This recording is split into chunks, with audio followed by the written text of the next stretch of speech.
हिलाली साहब, सवाल मेरा ये है कि जो रशियन प्रेसिडेंट हैं वो अब इंडिया के दौरे पे आ रहे हैं और S-400 जो है उसकी डिलीवरी तो हो रही है, लेकिन बताया जा रहा है कि S-500 जो वो उनका डिफेंस सिस्टम है उसके लिए भी बात होगी और भी बहुत कुछ, वो जो तकरीबन 7.5 लाख राइफ़ल्स की मैन्युफैक्चरिंग का प्लांट लगाने की भी बात हो रही है। ऐसा लग रहा है कि अमेरिका के साथ ताल्लुकात मेंटेन करते हुए रखते हुए इंडिया जो है वो अब रशिया और उनके बीच में भी आपस में कुछ ताल्लुकात बेहतर हो रहे हैं। स्टेट बैंक उनके हवाले करते हैं तो फिर कल वो आके हमारा न्यूक्लियर प्रोग्राम भी ले जाएंगे कि अब तुम पर तो इतना कर्जा हो गया। पाकिस्तानी मईशत मुश्किलात से दो चार हो गई है। मुल्की कर्जे 50 खरब रुपए से तजावुज कर गए हैं। रुपए की कदर मुसलसल गिर रही है। किसान महंगी खाद खरीदने पर मजबूर हैं। स्टॉक मार्केट में सरमायाकारों के अरबों रुपए डूब रहे हैं।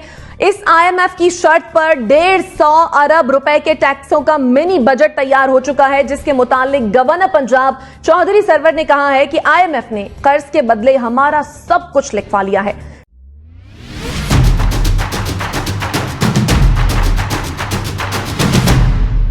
जय हिंद दोस्तों, मैं हूं कीर्ति और आप सभी को हमारे चैनल पर स्वागत है। दोस्तों, आप जान सकते हैं कि पाकिस्तान का हालात कितना बुरा है और इसके बारे में मुझे आपको कहने की ज़रूरत नहीं है, लेकिन हाल ही में पाकिस्तान का स्टॉक मार्केट में इतना ज़्यादा गिरावट हुआ, फिर कल ही डॉलर के रूप में बहुत ज़्यादा उछाल देखी गई, तो इसको लेकर पाकिस्तानी मीडिया इमरान सरकार के ऊपर जमकर लताड़ लगाई है। और फिर जब सऊदी से ये लोग लोन लिए, इसमें भी एक ऐसा शर्त लगा दिया गया है कि 72 घंटे में अगर सऊदी चाहे तो उनका सारा पैसा ले लेगा, जो लोन का पैसा है। अगर वो नहीं दिए तो फिर उनका कोई इम्पोर्टेंट चीज़ बोलेगा। तो इसको लेकर पाकिस्तान मीडिया ये कयास लगा रही कि शायद ये हमारा न्यूक्लियर प्रोग्राम ही ना ले ले। फिर उनके और एक डिबेट में ये बातचीत चल रहा है कि अफगानिस्तान से भी पाकिस्तान का हालत बुरा है। आप मेरे पीछे देख सकते हैं कि पाकिस्तान जो इन्फ्लेशन रेट है वो 11.5% तक चला गया है। इसी नवंबर में जो 20 महीने में सबसे ज़्यादा है, और इससे जो 11.5 है जो पीसी, इससे अफगानिस्तान का हालत बहुत अच्छा है और उनका 9 और 10 अराउंड समथिंग है। तो इसको लेकर पाकिस्तानी मीडिया इमरान खान के ऊपर जमकर बरस रही है। और आप सोचकर हैरान होंगे कि अफगानिस्तान का 1 रुपया पाकिस्तान के 2 रुपये के बराबर है। तो इतनी ज़्यादा पाकिस्तान में इन्फ्लेशन रेट बढ़ चुकी है।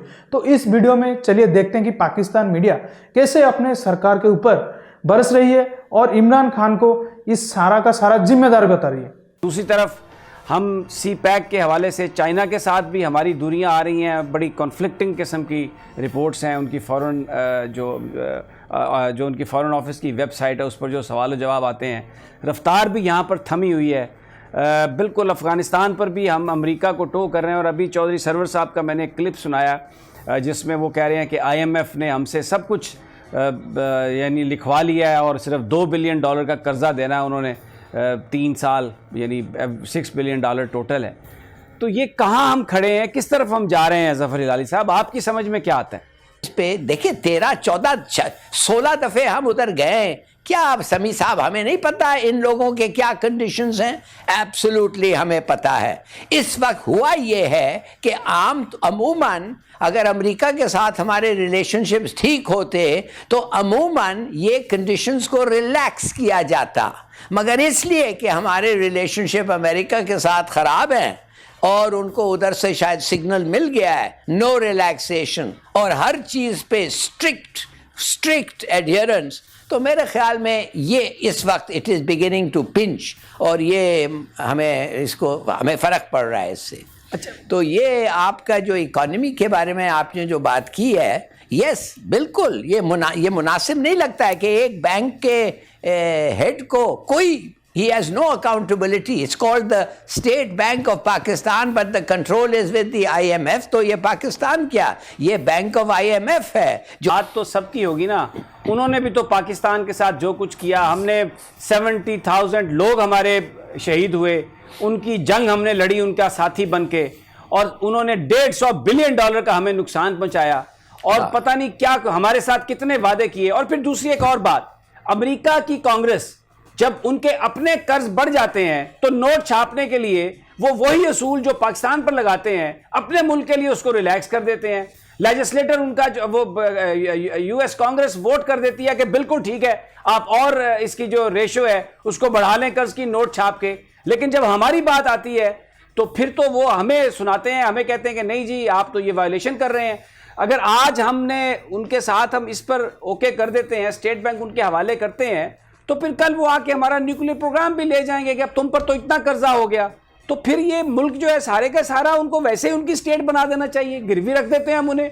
ये असूल जो है ये वो झूठा वादा करते हैं, अक़वाम मुत्तहिदा की करारदादें हैं कश्मीर पर, कोई कश्मीर की बात नहीं करता। जी मेरे लिए तो खुद ये ताज्जुब की बात थी। मैं जब आज से 1 माह पहले अफगानिस्तान गया तो अफगानिस्तान का 1 रुपया आपको पाकिस्तान के 2 रुपए के एवज हासिल करना पड़ रहा था।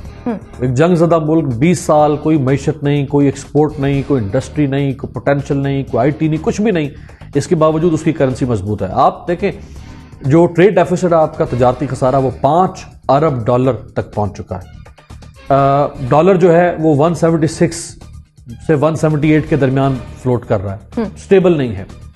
स्टॉक मार्केट आपकी क्रैश कर चुकी है। कर्जों की हालत यह है कि अगस्त 2021 तक 115 अरब डॉलर के कर्जे इमरान खान साहब के इस दौर में हो चुके हैं।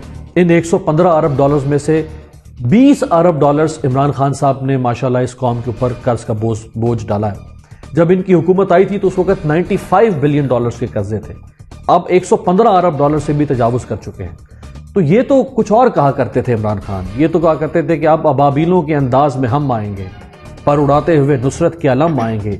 ये अबाबील माशाल्लाह हमें 3.25 साल के बाद नजर आ रहे हैं। बेड़ा गर्क करके रख दिया इन्होंने हर चीज का। और जहां जहां पे इनको बेनिफिट ऑफ डाउट दिया जा रहा था कि हाँ नहीं कोई बात नहीं, छोड़ दें, दरगुजर कर दें, कल ठीक हो जाएगा, नहीं कोई बात नहीं, ये परसों ठीक हो जाएगा, हर चीज जो है वो बिल्कुल जो है वो नीचे गिरती चली जा रही है। जितने आशारिये आप उठा के देख लें, आप ह्यूमन इंडेक्स उठा के देख लें, आप पॉवर्टी को उठा के देख लें, आप इन्फ्लेशन को उठा के देख लें, आप इस मुल्क के अंदर ग्रोथ सेक्टर को उठा के देख लें, हर चीज जो है वो शर्मनाक हालत पे पहुंच चुकी है।